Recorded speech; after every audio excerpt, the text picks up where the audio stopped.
So imagine your deepest secret going viral, watched by millions, just like that couple caught cheating at Coldplay. But the question is, what drives professionals to risk their career, marriage, or reputation? Today, we're going to reveal the 8 psychological triggers behind workplace affairs. And it proves more riskier than ever. First reason is the proximity trap. This is the false intimacy from daily contact. Working closely daily with someone feels like intimacy. You felt like you're very close with each other. But actually, it's not real connection. You share stress, inside jokes, and small wins during work. And all of this will trick your brain into thinking that you both are emotionally close. But actually, it's not. The reality is you're just co-workers. So the question is, why this happens? These are the possible reasons of the so-called the proximity trap. First is the familiarity. Familiarity, it means you are very comfortable with the person, considering you're sharing the stress, sharing the toxicity of the work situation, sharing the small wins during work. This is when you see someone daily, you feel safe. It's just like the similar feeling whenever you go to your favorite coffee shop, for all the coffee lovers out there. The second reason might be, I call this the pressure cooker effect. The stressful projects force you to rely on each other, which in result will create fake teamwork bonds. Number 3 is one of the most common, according to my personal observations to other people. I call this the comparison game, wherein you compare your coworker who always cheer you up whenever you have some accomplishment at work in comparison with your partner at home or your spouse that you feel distant to him or her. Number 4 reason for this proximity trap is, I call this the blurred lines. When your coworker tells you, you're amazing at this, you can do this. And with that, you felt the work support feeling. And due to this, it will feel like a personal validation for you, which you might be missing it elsewhere. For example, if your partner or spouse at home is not doing this to you, you will feel this comparison. So the key takeaway with this is, working closely will feel like true closeness. Real connection needs vulnerability outside tasks. If the bond vanishes when the project ends, it was just proximity.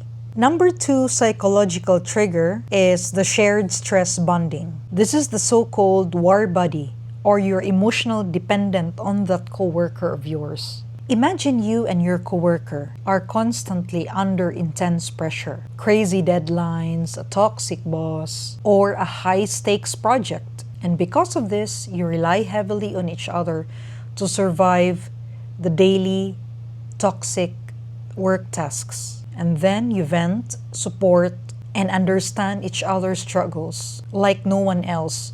Most especially if you have a situation wherein your partner or spouse at home doesn't give you the same feeling. So this intense shared experience creates us against the world feeling and bond.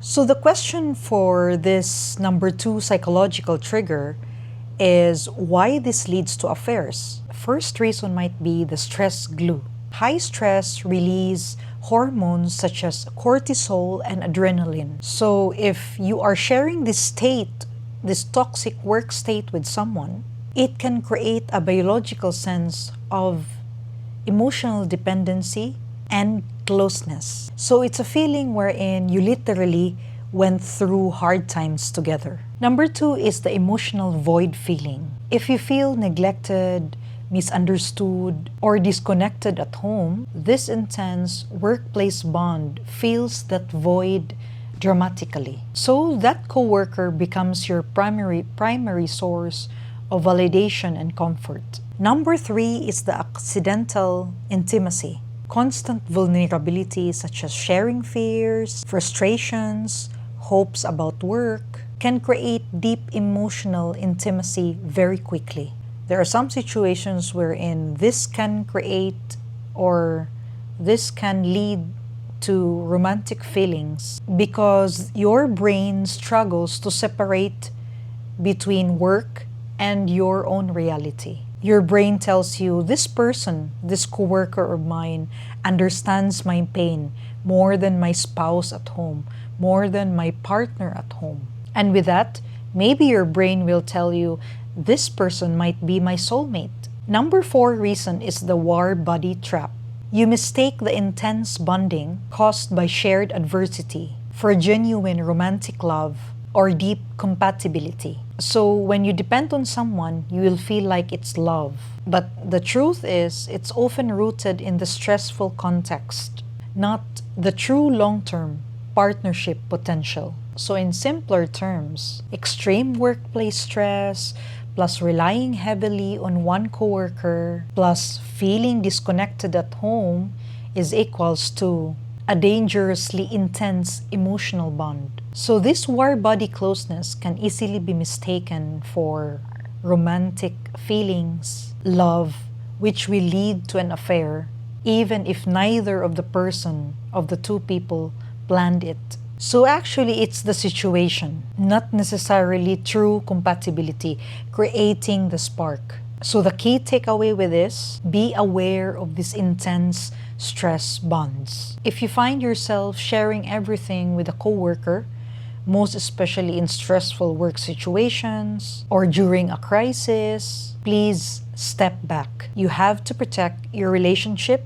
protect your boundaries, and nurture your primary relationship, which the primary relationship means your spouse or partner at home. You have to know that this war buddy feeling is powerful, but once the work project ends, or once the stress ends, work stress ends, then it will be fleeting. Number 3, psychological trigger is the forbidden fruit effect. This is the thrill of secrecy. Imagine something feels totally off limits. The feeling wherein you sneak eating dessert before dinner as a kid. That taboo feeling makes it strangely exciting. In the workplace, an affair is the ultimate forbidden fruit. The secrecy itself, hidden glances, coded messages, stolen moments, creates a powerful rush. So with this third psychological trigger, the question is why it leads to affairs. First reason might be the dopamine rush. Secrecy triggers your brain's reward system. So when you hide something risky, your brain releases dopamine, which dopamine is the feel-good chemical, making the interaction feel intensely thrilling and addictive, the feeling of a roller coaster ride. Number 2 reason might be the heightened focus. The need to hide forces you to have laser or full attention to the other person. For example, signals, meetings, texts. This constant hyper-focus amplifies feelings and makes everything more significant and important than it is. Number 3 reason might be escape from routine. Mundane work life feels boring, right? Maybe for some. So the secret affair for some will be an exciting part of the work life. It will give them a double life, a thrilling escape from the everyday grind, from the everyday boring life. And for this, the danger is the appeal. Number 4th reason might be the false intimacy. Sharing a big secret creates an illusion of deep, unique connection. It's the only we know feeling. So this artificial bond will make you both feel special with each other, even if the relationship in reality is not really strong if you go outside this bubble. The 5th reason might be is the fantasy factor. So the secret affair, the secrecy, will keep you both in fantasy land. That's the feeling. You only see the highlight reels during such moments, like the stolen moments, not the real, everyday, messy stuff. So you will feel that this is more perfect than it is. So in simpler terms, something that feels exciting plus hiding it gives a brain buzz, plus it breaks work routine, plus it creates the feeling of us against the world feelings equals a potent mix that tricks people into thinking that the thrill of secrecy might be true love or true romantic connections, but actually it's not. So the key takeaway for you is you must recognize this forbidden trap signs. If the main appeal of a workplace connection is the thrill of secrecy and the risk, so it means it's likely the situation creating the connection or creating the excitement, not genuine or true feelings. And you have to remember that the thrilling buzz is temporary only. And the sad reality of all of this is the damage of these workplace affairs is also lasting. Don't confuse the adrenaline of hiding with real intimacy. Name the craving for what it is, a dopamine hit from secrecy. Number 4, psychological trigger might be the ego validation. This is feeling desired after neglect. And with my personal observations and the stories that I've heard, this is one of the most common psychological trigger that I noticed myself. So imagine feeling invisible or unappreciated at home. Maybe your partner is distracted, emotionally distant, or critical. Then at work, someone notices you. They laugh at your jokes, give you nice comments about your achievements at work, or show clear attraction. With that sudden attention feels like warm sunshine after being in the cold. And with that, it might feed a deep craving to feeling wanted again. So this ego validation, why it leads to affairs. First reason might be the neglect void. Feeling ignored or not valued at home creates an emotional hole for you. And with that, it will hurt your self-esteem. You feel lonely and crave being seen. Second reason is the workplace fix. When a coworker gives you focused attention, admiration, or even flirts with you, it acts like a quick emotional painkiller. It directly targets the feeling of you being wanted again. Third reason is the dopamine hit. If you remember, I have mentioned dopamine in the previous psychological triggers, right? So this positive and sudden attention gives you a rush of dopamine. And dopamine, if you remember, as I've said before previously, it's the feel-good chemical that your brain releases. So it feels incredibly rewarding, good, and addictive, like a reward for your self-worth. Number 4 reason of this psychological trigger is the confusing need for love and attention. You start to associate yourself with the feeling of being wanted again, of the feeling of being desired by the person or by the coworker giving it to you. So you might mistake this ego boost, the feeling that, oh, I am very special, for genuine romantic connection or compatibility. The last reason for this psychological trigger is the mirror effect. So that coworker of yours who is flirting with you, giving nice comments, or that you are close with, becomes a mirror reflecting a more attractive, confident version of yourself. And unfortunately, this is the version you miss feeling at home. So you cling to that reflection.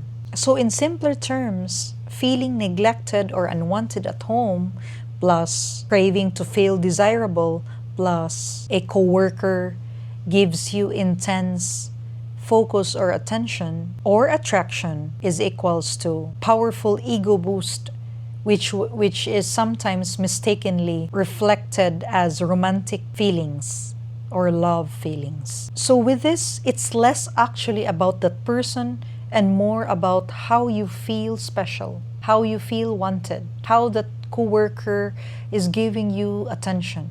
And this is for people wherein they are very starved. They feel so starved for appreciation. They wanted to feel wanted again. So the key takeaway with this, if you feel neglected, if you feel unwanted at home, beware of using workplace attention as a substitute. or as an emotional band-aid. That intense high of feeling desired is often about feeling your own void, your own validation void, not true love. So instead, talk to your partner, talk to your spouse. Seek healthy ways with each other to build self-worth, or get support.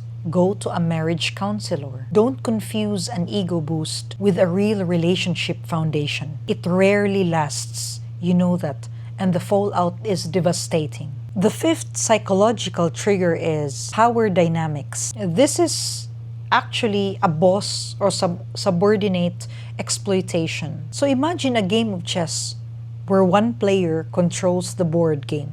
A boss, anyone with significant power, influence, status, authority, uses their position to exploit a subordinate. With this, the subordinate might feel flattered, but feel trapped as well, which saying no for them could risk their reputation, their job promotion, or opportunities. So with this fifth psychological trigger, why this leads to affairs, first reason is imbalance. This means pressure. True free choice is impossible. The subordinate will feel fear, the negative consequences if she says no, or he says no, or gossip if they reject advances. For them, saying yes might feel only the safe choice. Number two reason is exploiting vulnerability. So the powerful person might target someone who needs a promotion, mentorship,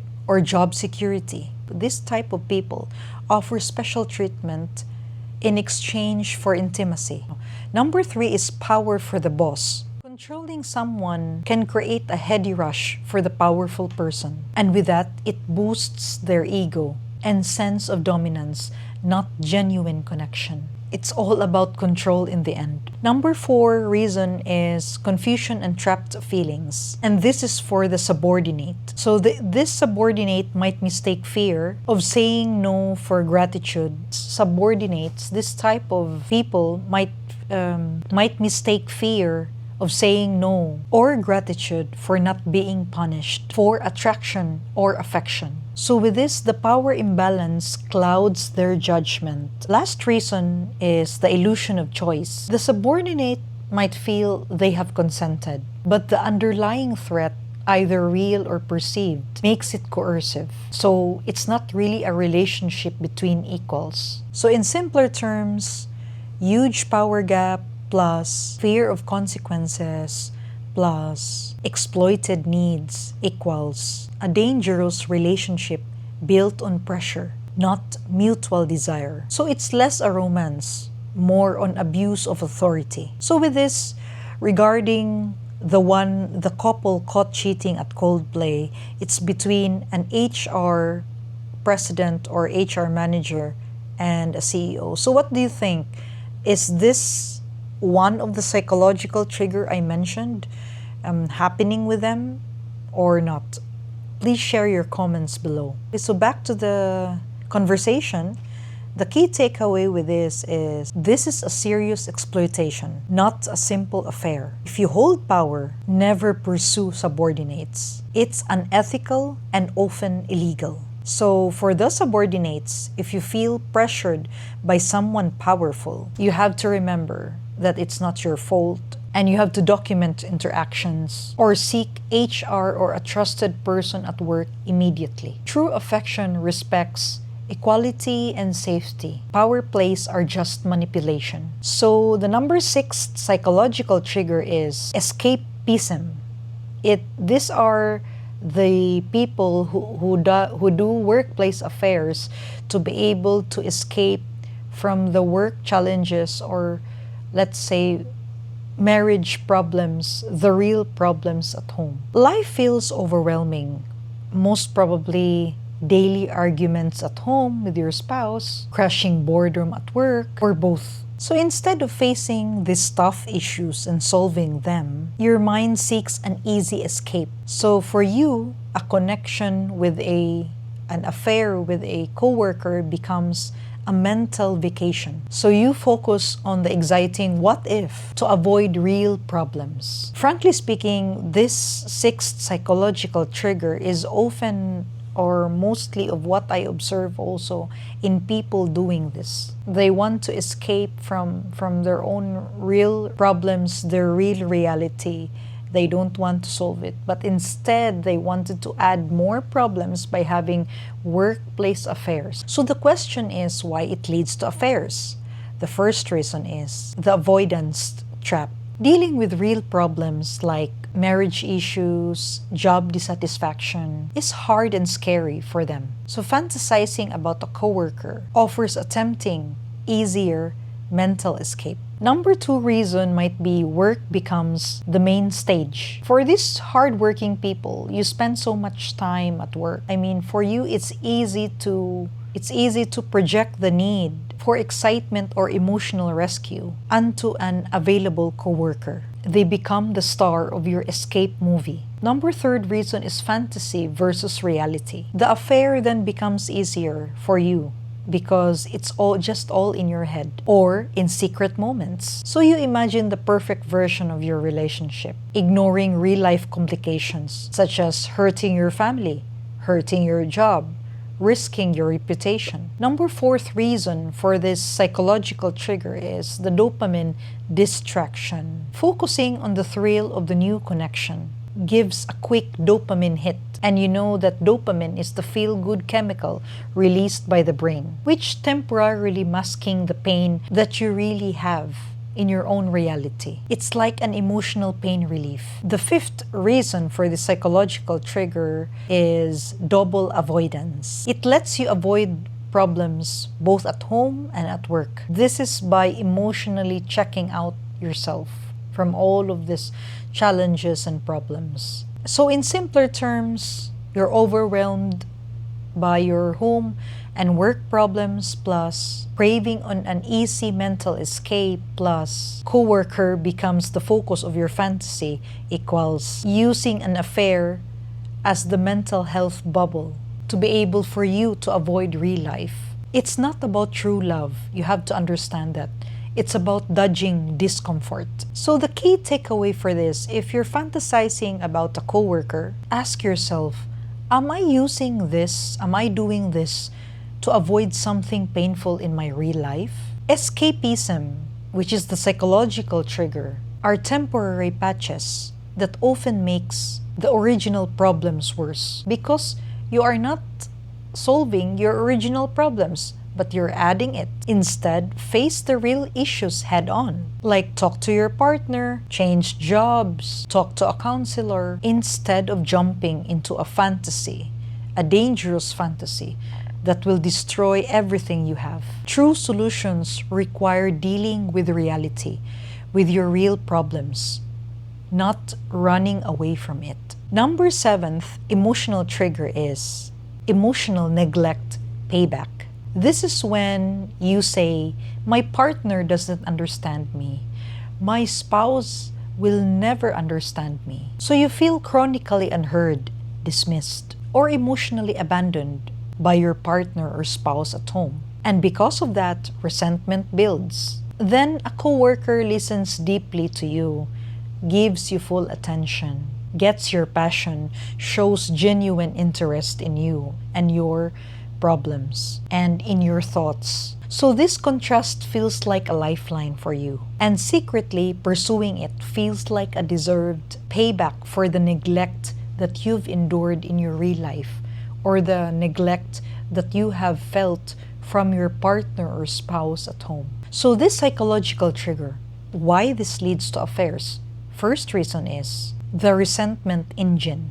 Long-term emotional neglect creates deep hurt and anger. You then feel unseen, unappreciated, resented by the primary relationship, which is your spouse or partner at home. Number two reason is the coworker as your antidote. When a colleague offers empathy, validation, or intellectual connection your partner or spouse at home does not give you, they may appear as a solution, emotional solution, to your emotional starvation. Number 3 reason is the payback justification. So with this, if you experience this, your brain rationalizes the affair. You will tell yourself, my partner or spouse ignored me for years, so I deserve to feel appreciated. So this turns the affair into a subconscious, emotional act of revenge that from your bad experience at home, making it feel righteous instead of wrong. Number 4 reason is the comparison trap. You constantly compare your coworker's attentiveness to your partner's neglect. So this amplifies the coworker's positive traits in comparison with the bad traits or the negative traits your spouse or partner at home, which it distorts reality. Number 5 reason is false narrative. You convince yourself that the affair you just had is caused by your partner's failure, which this is the most common reason that I hear from people having affairs. They do some justification. They will say, they made me do this. I did this because I had this at home, which actually it's avoiding responsibility for your choice to seek connection outside the relationship. So in simpler terms, years of neglect, years of not being seen or being unheard, plus building resentment, plus your coworker giving you the attention, the appreciation, and the care that you need, plus telling yourself, I deserve this, equals using an affair as emotional revenge for neglect. So actually, with all of this, it's less about true love with a coworker and more about punishing your partner and soothing your own hurt. So the key takeaway for this, if you're thinking, my partner does not understand me as justification of closeness with a coworker, this is a red flag. Resentment is a poison. An affair won't fix your primary relationship's mess or pain. It will compound with guilt, resentment, and betrayal. And address the root cause instead. Solve it. Communicate your needs clearly at home. Seek couples counseling, or if you cannot really solve it with your spouse or partner at home, then seek the hard choice to leave rather than you do something bad or rather than you cheat. Don't weaponize attention. Using someone else to punish your partner hurts everyone involved. For example, if you have kids at home, it will also hurt them.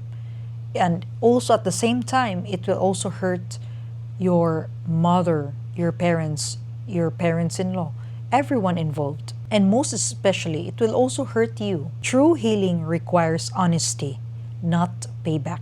The 8th and last psychological trigger behind workplace affairs is consequence blindness. This is when you underestimate digital footprints. And you know what proves this? Recently, it's that couple caught cheating at Coldplay concert. So you think your secret messages, flirty texts, hidden meetings with a coworker are safe? You will feel like no one will see it or we will delete it. But digital traces such as texts, emails, calendar invites, or location data are nearly impossible in this generation to fully erase. Always remember, we are now in the digital world. So with this psychological trigger, why this leads to affairs? The first reason is the privacy illusion. Your brain tricks you. On your phone or work laptop, it feels private, like whispering in a soundproof room. But actually, you forget that there are screenshots, cloud backups, or even worse, a spouse borrowing your iPad or tablet or laptop will happen. Second is instant gratification bias. This is the feeling of the thrill of the now. For example, sending that risky text, meeting secretly, overpowers your ability to imagine future pain, such as your partner or spouse finding it, your risking of marriage and reputation, or your work even, HR investigations, and most especially public humiliation, just like that couple caught cheating at Coldplay concert. Number 3rd reason is underestimating tech or technology. You will feel like they'll never check my email. They'll never check my phone texts. Or, for example, this WhatsApp message will vanish because actually, for example, WhatsApp, it has a vanishing feature, right? For those who wanted to do it. But spoiler alert, they can be recovered. Or worse, someone snaps a screenshot. That Coldplay moment shows you cannot control who records or shows things or shares things. Fourth reason is minimizing risk. You will say it's just harmless fun or we're so careful. So your brain downplays the huge potential fallout such as divorce, job loss, risking your reputation, public humiliation, because it feels distant and abstract compared to the immediate rush. Number 5 reason is the feeling of it won't happen to me. This is a delusion. You see news stories about leaks or scandals, like for example celebrities or politicians caught cheating, but assume your secret is safer because you're a regular or ordinary person. That Coldplay viral moment is a proof. If a global superstar's offhand comment can explode online, your digital breadcrumbs can absolutely be found. So in simple terms, the thrill of the affair now, plus false sense of digital privacy, plus underestimating how things can easily get leaked, plus ignoring future disasters of your workplace affair equals you are walking blindfold over a minefield. You focus on the excitement, not the permanent digital trail you're leaving. So the key takeaway with this, if you're relying on secrecy to protect a workplace affair, you are not safe. Assume anything digital can and will be seen. Coldplay's viral moment was not even a scandal. It's actually just a simple gesture caught on camera, accidentally. And it circled the globe. Your risky texts, they're potentially career enders. The safest path, don't play with fire. If something needs this much hiding, it's not worth the lifelong risk. So before I end this video, I want to emphasize that this video I made and created is a cautionary analysis of mine. This 8 psychological traps feels powerful until you're the next viral scandal. Coldplay did not just expose a couple, a cheating couple. It exposed how easily digital age consequences can destroy lives and take away everything they have. Thanks for tuning in. Don't forget to subscribe and hit the bell so you never miss a dose of wisdom. Until then, let's get wise. See you next time.